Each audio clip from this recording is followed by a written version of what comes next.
Afternoon everybody, and welcome back to Birmingham Wildlife Conservation Park for the latest in our Wednesday Facebook Live videos. Today we are continuing our alphabety theme. We're up to the letter K, and K is very obviously for Komodo dragon. So this week we are going to be focusing on our Komodo dragon, Pete, who is just having a good little sniff around at the moment.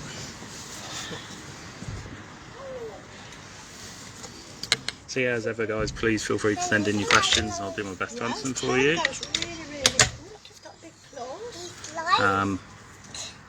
And yeah, other than that I will just talk about Pete and Komodo dragons in general. So we'll start with our enclosure here. Hi Mary, good to see you watching today. So obviously it's a nice sunny day today, so nice high temperatures as well really, so we've given Pete outdoor access today. He's able to come in and out as he pleases, and yeah, we kind of do this when temperatures get up to about 10 degrees or so plus, and he can come out and have a bit of a wander if he wishes to, which he is doing at the moment. He was in just as we started the video and then he shot outdoors, so yeah, we're able to see him outside, which is lovely. So yeah, Pete here is 8 years old now, and it's nearly actually 4 years to the day since we opened this exhibit, when Chris Packham came down to open our brand new Komodo dragon enclosure, which was in 2018. So yeah, amazing it's actually been that long. Komodo dragon. And yeah, Pete, he's settled in very well pretty much immediately, yeah,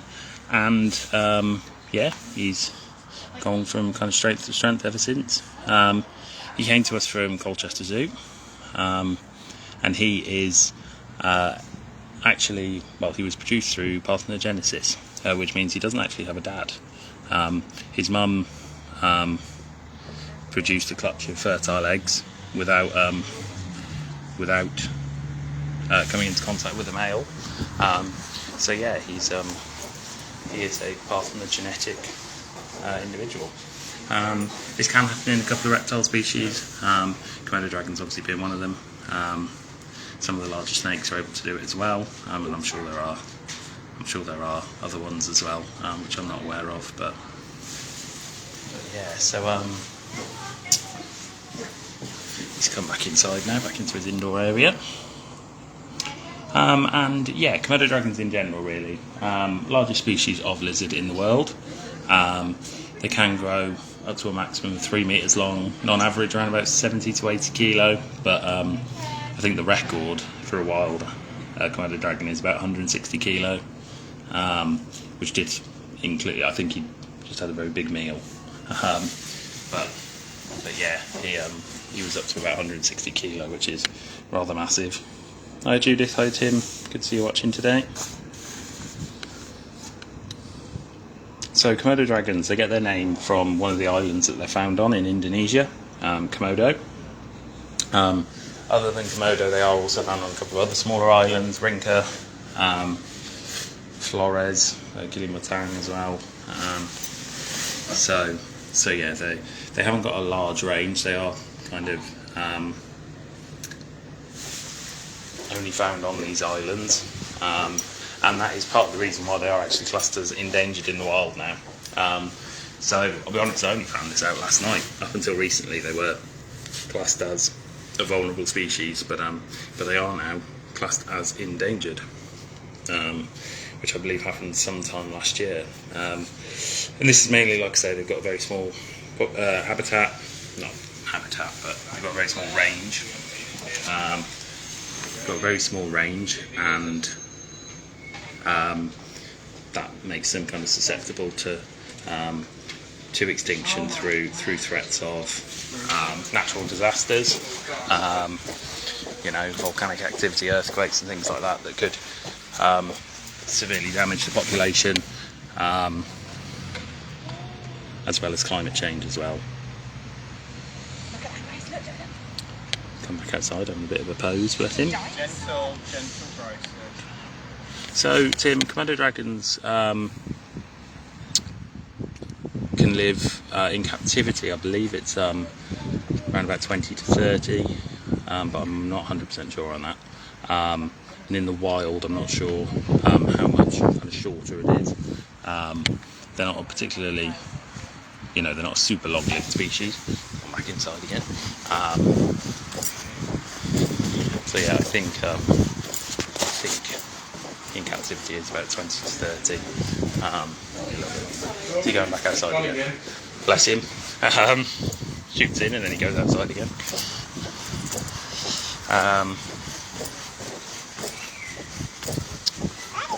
So yeah, like I say, they are classed as endangered now in the wild. You like that? Hi Ellie Mae, good to see you watching today.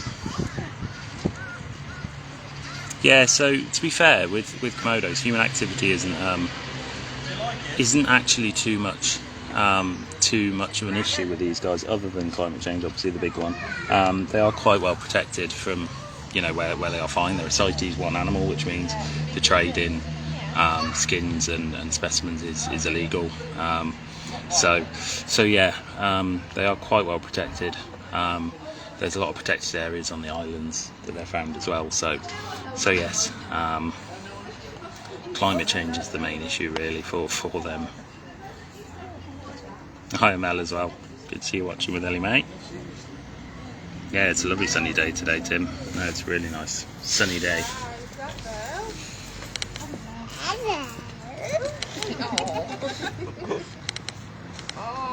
Pose in there, Pete.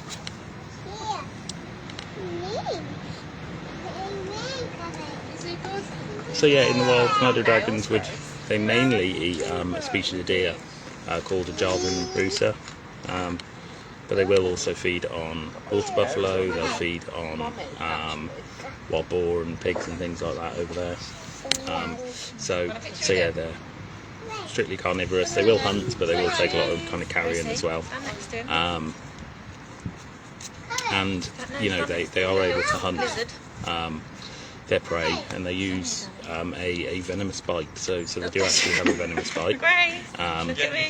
And yeah, this is they've got some proteins in their saliva which are an anticoagulant, so they'll bite their prey, and basically their prey will bleed to death because they stop the proteins in the Komodo dragon saliva stop them from stop the blood being able to clot, so they will pretty much just bleed to death. So the way they can kind of hunt bigger prey like water buffalo, they literally just need to give them a little nip on the ankle, and yeah, follow them until they die, unfortunately. So yeah, quite a low maintenance hunting method. Back inside now. Hi Lorraine, good to see you watching today. It's just down here in the corner. Yeah, he's a favourite with the visitors, bless him. No, he's very popular with all our visitors really, is our Pete. He's a good lad. He's going back outside. He's going back outside again. Can't make his mind up tonight.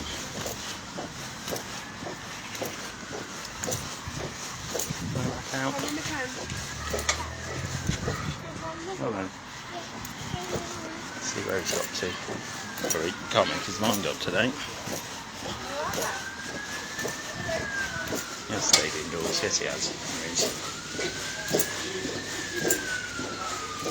Just down here at the moment.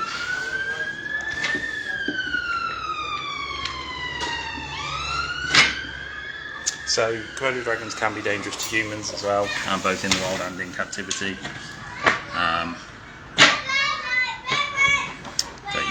But they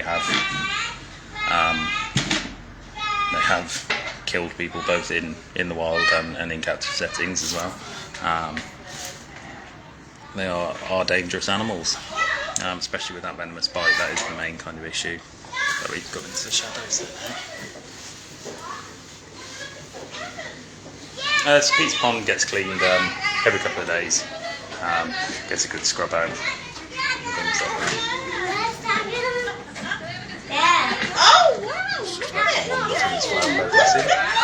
So we'll just pop outside and I'll just talk to you about habitat-wise for him.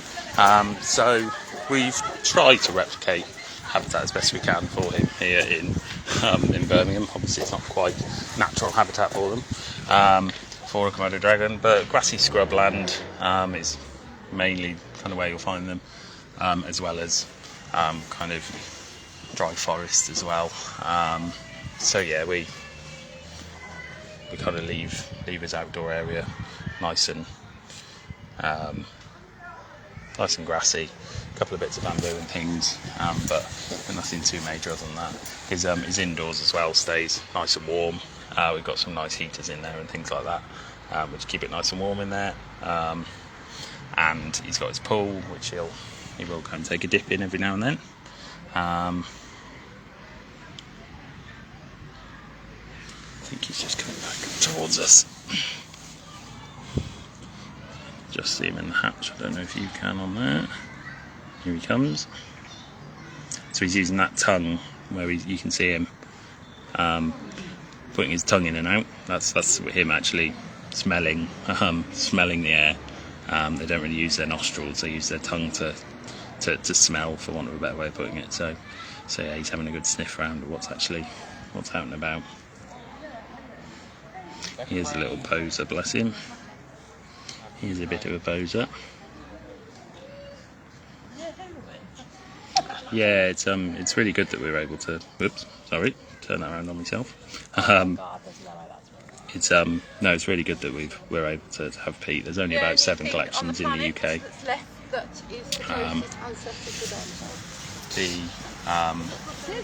There's only about 7 collections in the UK that have got Komodo dragon, so we're very lucky to be one of them.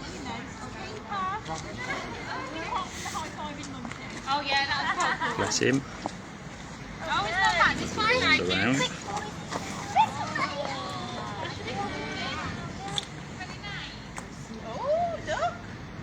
So have a look at some of the visitors there.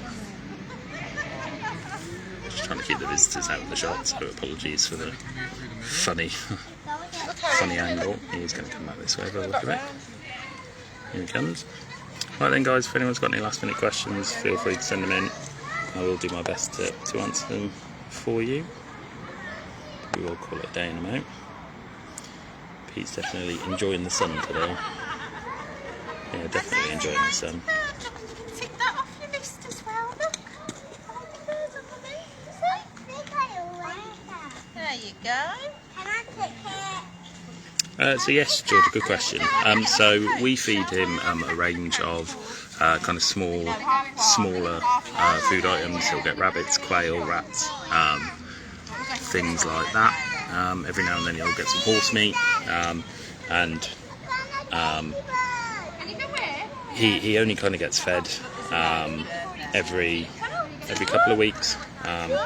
So yeah, make sure we don't overfeed him. I think he was feeding the visitors there by the sounds of it. Bless him. So Pete could grow larger. Like I say, they can grow up to about 3 meters long. But because he's part from the genetically born individual, well, hatched individual, I don't know how you put it, he's more likely to stay about the size of a female than a male, just because obviously he only actually has his mum's genes. So he could grow a little bit bigger, but not too much. You know, he'll never be the super-sized Komodo dragon, but he's just coming back across now. But yeah, he could do a little bit more growing. I mean, we kind of forget how small, for inverted commas, he was when he arrived. He has grown a lot while he's been here, so yeah, he has definitely been shooting up in size over the last few years.